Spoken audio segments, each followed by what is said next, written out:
Guys, welcome back. Today I want to talk about the Athlon 1-10 by 24 ETR in 34mm tube mil configuration.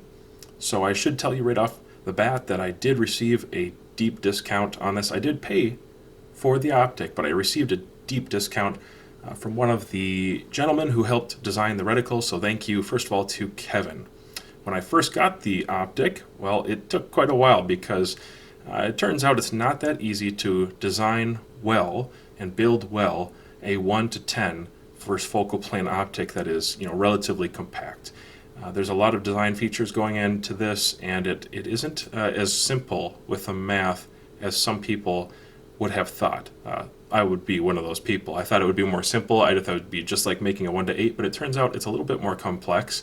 And I learned a little bit about it while I was waiting for months on end for this thing to come in. I'm not too bitter about it.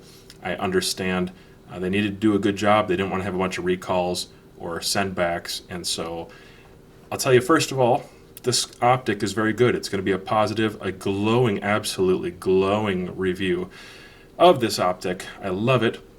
When I did finally get it in hand, the first thing I did was strap it to this abomination before you right here. Just like any other high-class citizen of the United States of America, I saw my 7.62x39 Zastava OPAP, and it just needed a 34mm tubed optic. It just seemed like great overkill, and I don't know why everybody seems to want to kill me when they see it at the range. It seems like a lot of guys are secretly trying to plan for my death when they see such an abomination. But actually it's great, guys, and check out my videos where I shoot that 7.62 at extra long range, 825 yards, with a 1-8 power. Now it's got a 1-10.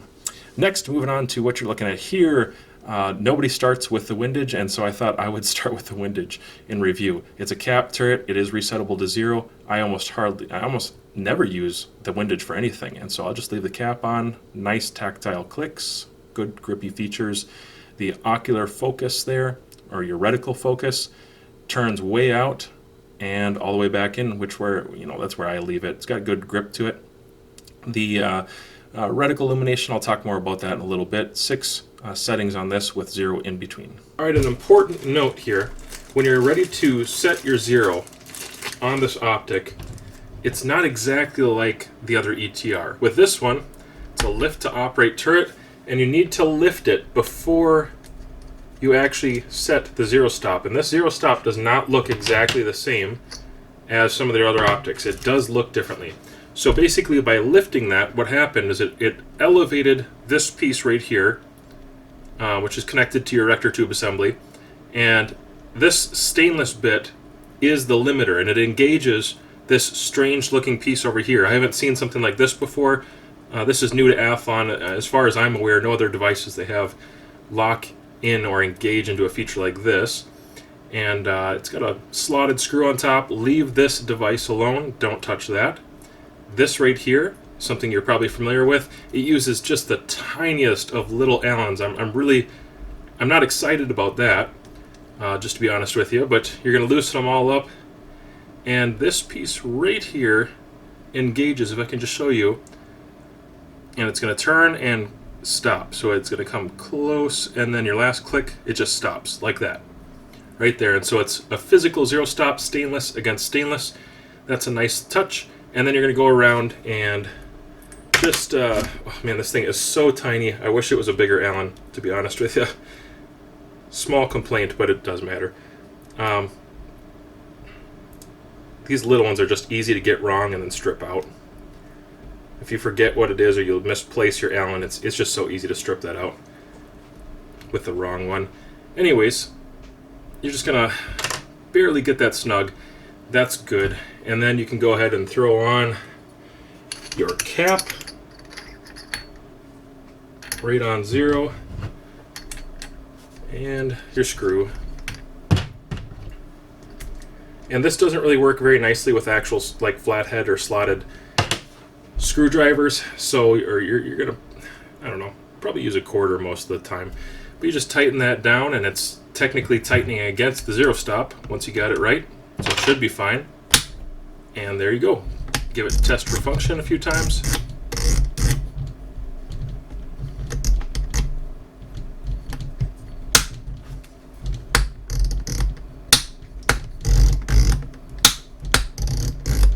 It does sound differently. It feels a little different than other zero stops. I'll tell you that. But I think it's actually pretty good to go. So listen to these turrets, very tactile feeling, they sound great, and that's not everything. They need to track well, and I'll tell you that the vertical tracking is great. I didn't really test the horizontal, or the windage, rather. Didn't test that so much, but vertical tracking was very good. Alright guys, you're kind of along for the ride. Getting my rifle out here. So here's the Athlon 1-10 ETR. I'm at 325 yards. Using some Tula, nothing special, and I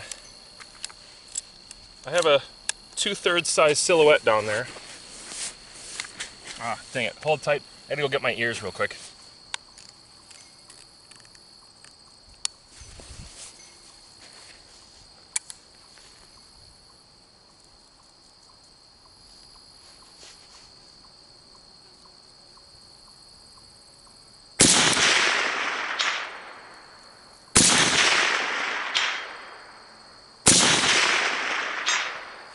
There's 3 hits in a row. I'm not going to waste a bunch at close distances like this. I'll tell you, the glass is fantastic at close distances. You're going to have a mild parallax issue if you're on 10 power, you know, especially the closer you are. If you're at 50 yards and you're trying to shoot on 10 power, you'll have a parallax issue. But out here, really nominal, you know, minimal amount of parallax issue.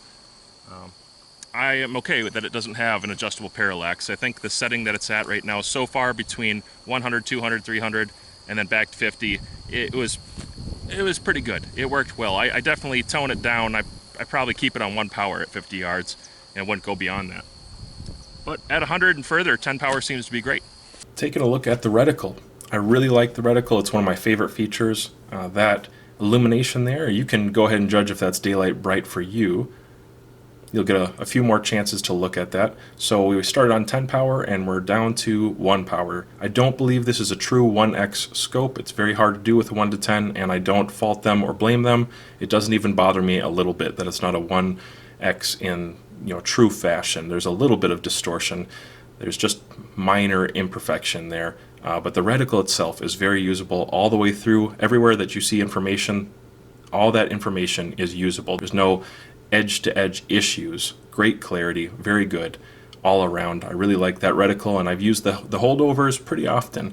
Here's 625 yards, and that's a 2/3 size IDPA target way down there. So 1 power, and then zoom in all the way back in to 10 power here in a second. That center dot in the reticle, I think, is a great size. I actually wish that their other ETRs was just, you know, slightly bigger. I'm starting to realize for shooting groups on like the 30 power ETR, it's great, but if you're not shooting groups and you're trying to shoot targets, it is a little bit small. It's pretty tiny actually. So there's illumination against a, you know, a normal backdrop, some greenery, some brown, and if it's not on level 6, I'll be honest with you, the illumination isn't, you know, it isn't much. But on level 6, I think it's fine. I don't complain about illumination because I don't use it very much. I did end up shooting this at dusk quite a bit, and it was functional. It worked well, and I was able to pick out the red in the center dot just fine. So I really like the reticle, guys. Very functional, very, very cool. 219 yards on a 10-inch plate. That reticle worked great, which was an unintentional rhyme the first 7 times I recorded this, and now it was on purpose. Alright, I'm going to start wrapping up the review here. A couple closing thoughts before I go find another turkey sandwich here. I really like the optic. I did end up taking it off the AK, put it on my AR. I really, really like it. I'm shooting my AR a lot lately, and so it's going to live there for now. Much more practical probably, but the features on this, everything works just as described. I think everything is very high quality feeling. The glass quality is great, worked good at dusk. The illumination was actually pretty good. Those of you who are concerned about that, everything is smooth except for those turrets, which in that case they're very tactile, you know, almost crunchy feeling, which is why I like the ETR series. Everything about it is high quality, it's machined well, and it functions exactly the way that you would expect.